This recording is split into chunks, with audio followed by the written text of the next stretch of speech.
সবাইকে সুবর্ণা ভিলেজ ব্লগে অনেক অনেক স্বাগত। তো আজকে চলে এসেছি বন্ধুরা নতুন একটি ব্লগে। আমাদের এই যে কাঁঠাল গাছটায় আজকে কাঁঠাল পাড়ো। তো কাঁঠাল পাড়ার জন্য এই কাঁঠাল গাছের গোড়াতে চলে এসেছি। আর কাঁঠালের আজকে খিচুড় তো বানাবোই বন্ধুরা। আজকে কিন্তু আমি দেখাবো কী করে কাঁঠালের আচার তৈরি করা যায়। সেই কাঁঠালের আচার বানাবো বলে আজকে একটা কাঁঠাল তুলতে চলে এসেছি। আর আমি তো গাছের উপরে উঠে পারতে পারবো না, নিমাই ভাই আছে সঙ্গে আমার। ভাইয়েরা না সহযোগিতা করলে দিদি কোনোদিন পারবে না এইসব কাজ করতে। এই জন্য হ্যাঁ তা নিবে নাকি, এই জন্য আমি নিমাই ভাইকে সঙ্গে নিয়ে কাঁঠাল পাড়াচ্ছি। এই যে দানা, আর একদম রাস্তার খালি গাছটা। আমি সত্যি কথা বলছি বন্ধুরা, এই নেটটা বিভিন্ন একটা ধান মেলার নেট দিয়ে বেঁধে রাখা হয়েছে। মানে যখন খুঁজবে বন্ধুরা তখন বুঝতে পারা যাবে যে পরিমাণ কাঁঠাল হয়েছে, প্রচুর কাঁঠাল হয়েছে। এই জন্য কী করেছি, গেড়িটা নানি ভাই কে বেঁধে দিয়েছে গেছিল। ও আমার গেড়িটা বেঁধে দিয়ে গেছিল এটা।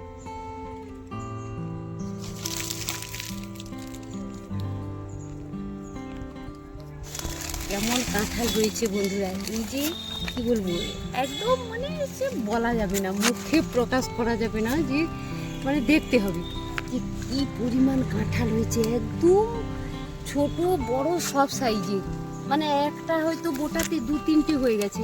তাতে কি হয়েছে, এই যে একটা ছোট আছে এটা বড় হয়ে গেছে, এত পরিমাণ কাঁঠাল হয়েছে। আর কি বলো তো, নেটটা খুলতে পারছি না, পুরো একদম খুলতে পারছি না। কারণ কি, পুরো নেটটা যদি খুলে দিই না তাহলে আবার বাঁধতেও কষ্ট হবে। এই জন্য পুরো নেটটা কিন্তু খুলতে পারছি না বন্ধুরা, আবার বাঁধতে অনেক কষ্ট হবে না। বাবা নিচ থেকে একদম ভর্তি হয়ে আছে। ও ভাই ওদিকে দেখো, কি পরিমাণ কাঁঠাল হয়েছে। এদিকটাতে দেখো, এদিকটাতে এই যে এগুলো দেখো কি পরিমাণ কাঁঠাল হয়েছে দেখো।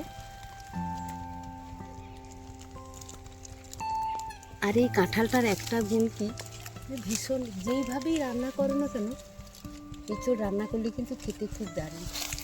তো এই কাঁঠালটায় আমি কোনোদিন আচারটা বানাইনি, এই প্রথমে এই কাঁঠালটা দিয়ে আজকে আচার বানাই।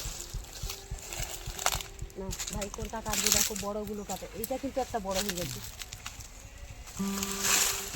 এইটা একটা বড় হয়ে গেছে,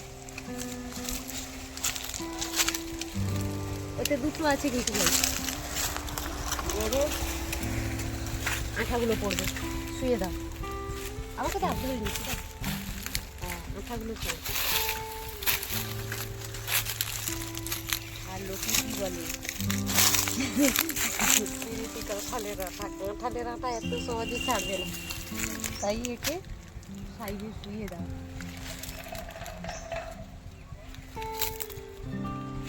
এটা হয়ে গেছে, তুমি যেটা ধরেছো এটা হয়ে গেছে। এটা একটা হয়ে গেছে।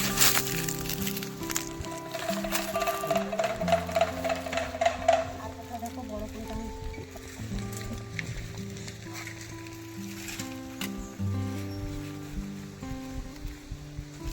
কোনটা উপরের দিকে দেখো বড়। হ্যাঁ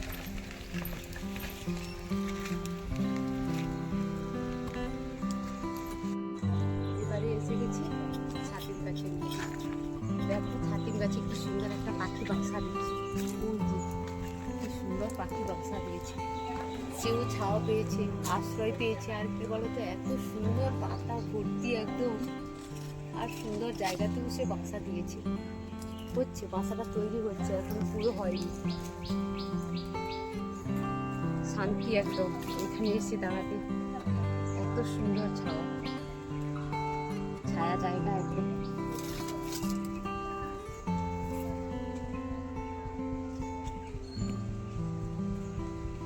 এই জায়গাটাতে আমাদের ঘর হবে, এখনো করে উঠতে পারিনি আমরা, হবে একটু সময় লাগবে। আমাদের তো মাটির বাড়ি, ঝড় এলে খুব ভয় করে তখন, যে না জানি গাছ টাছ ঘরের উপরে পড়ে যায়, খুব ভয় করে তখন। একবার এত বৃষ্টি হয়েছিল আমাদের ঘরের কাছে একদম জল উঠে গেছিলো। তো সঙ্গে সঙ্গে আমি কি বললাম, বৌমনি চলো ভাই বেরিয়ে পড়ি আমরা। খালি কাগজপত্রগুলোর সঙ্গে নাও, বাবুকে হাত ধরে নিয়ে আমরা বেরিয়ে যাই। আগে বেঁচে তো থাকি ভালোভাবে, তারপরে তো ঘর। একদম বন্যার জল চলে এসেছিলো ঘরের কাছাকাছি।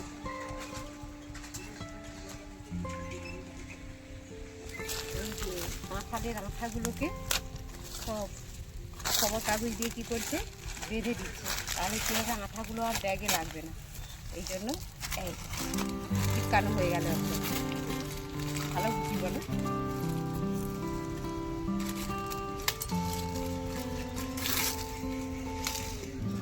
তুমি ব্যাগ নিয়ে এসছো, তুমি তোমারটা ব্যাগে নিয়ে নাও, তাহলে আমাদের দুটো এই ব্যাগে দাও।